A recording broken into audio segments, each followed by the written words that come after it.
Regional Pokemon is an idea introduced in the 7th generation of games, Sun and Moon. The concept was to redesign your favorite little guys in a way to have them fit in with different locations. Not only do the Pokemon sport a new look, but they also get new typings or completely change typings entirely. And honestly, I prefer some of the newer forms over the original designs. I mean, come on, they made Raichu a psychic surfer. It was always in his DNA. Anyway, regional forms is a trend that persisted through Gen 7 and continued into the future games. Although, the different forms come with their own Pokédex entries, they don't actually get their own number, but some of them evolve into something else entirely, like how the two Whoopers have separate evolutions. So that's why I didn't mention them in my Living Dex journey. But now is the time. Currently, there are 4 regions or games to catch everything I need: Lola, Galar, Hisuian, and Paldean. The developers, Game Freak, have opted to make some of these Pokemon more accessible, so you can actually catch some Alolan form Pokemon in the Scarlet and Violet DLC. Not so Alolan anymore, are you? With this in mind, I listed out all of the Pokemon I needed and the easiest way for me to obtain all of them, just to streamline the process a bit. With my preparations complete, it was time to catch them all once again, and hopefully this time it won't take me 15 years.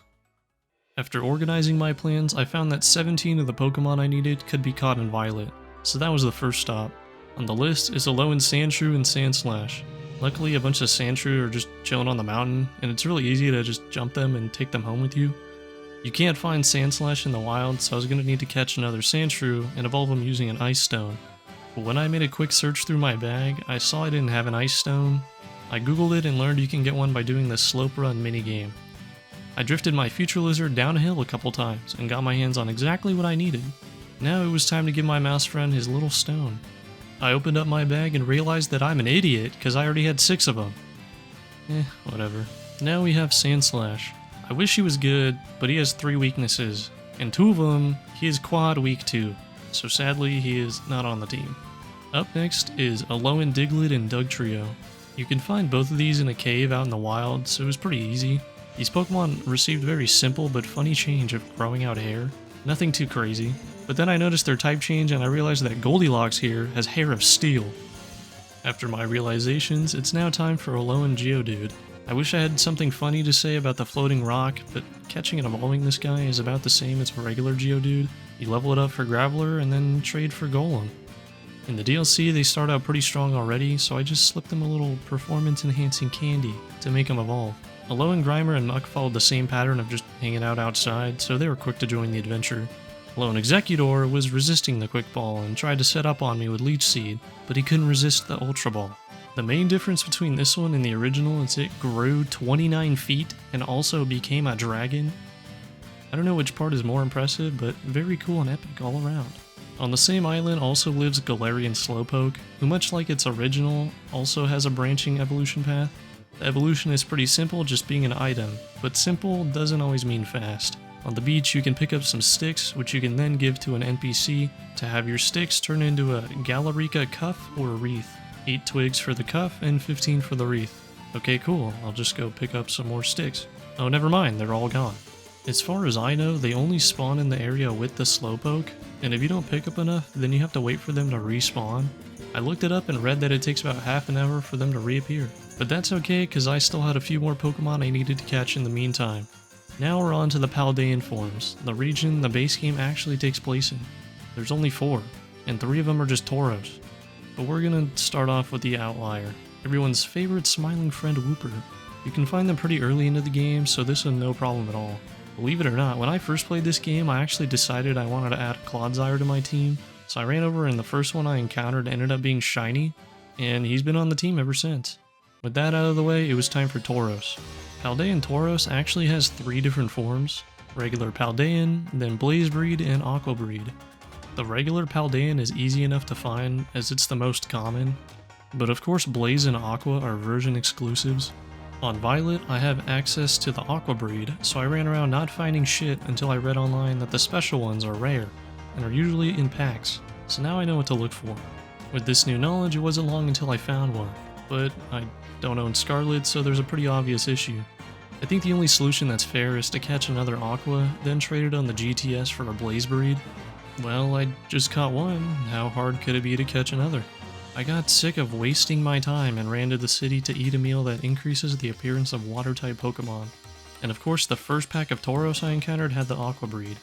I caught it, told him to pack his stuff, and sent him off to hopefully have a better life. Now I have this cool Fireball from China. It was time to return to the beach and continue my new least favorite hobby of picking up sticks. Dude, the sticks are still gone.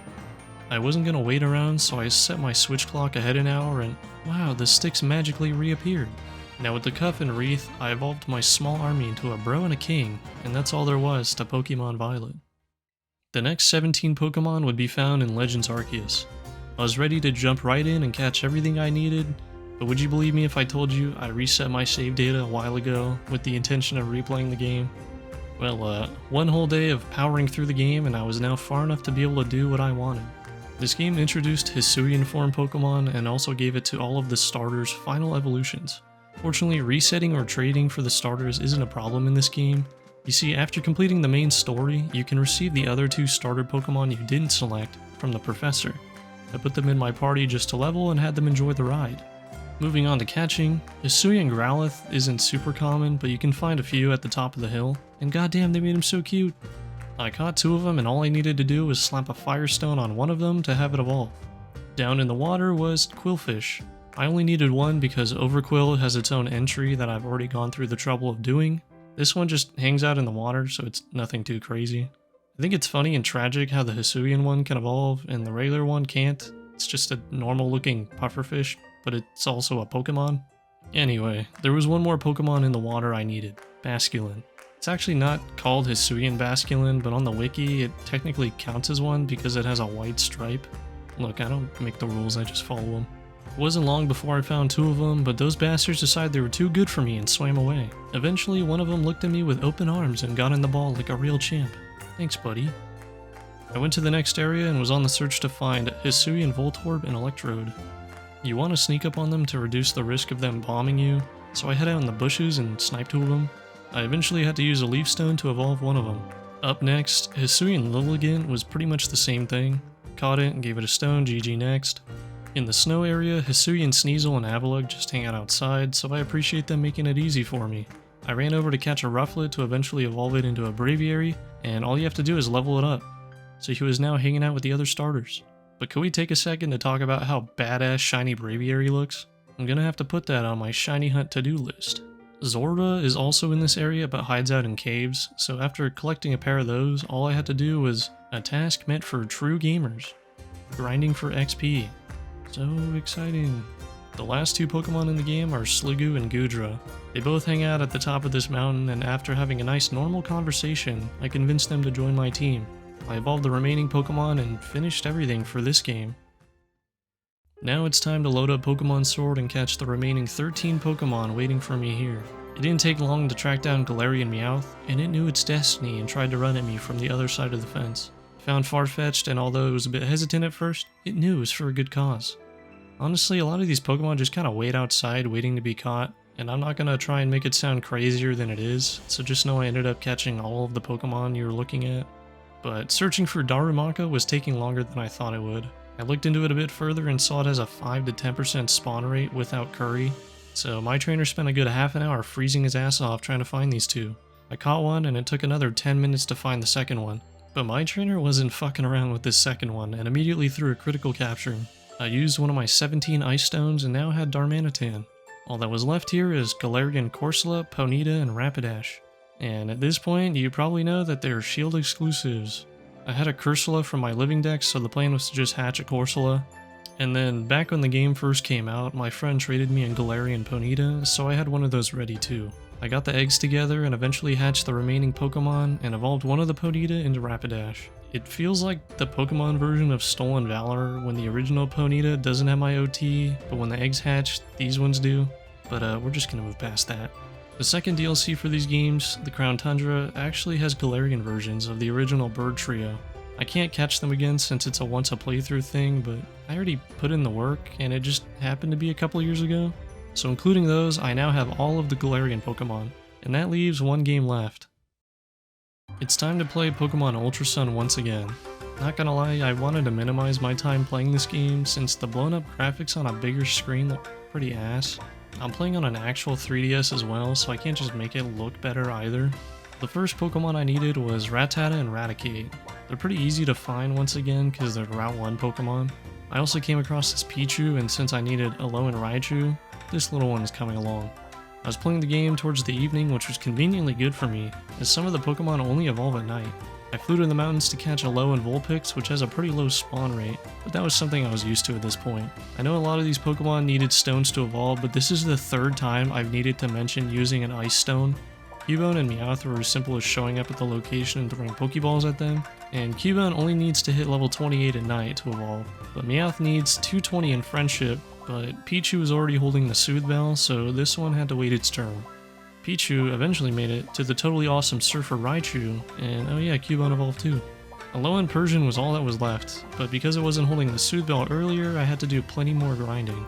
Finally, after 33 levels, Meowth had evolved and turned into a Garfield lookalike. I was ready for the next thing to do, but that's actually all there is to it. Unfortunately, there's no epic build-up, finale, or reward, but I now had all the regional forms of Pokemon, so that's another challenge now. And it only took me 15 months.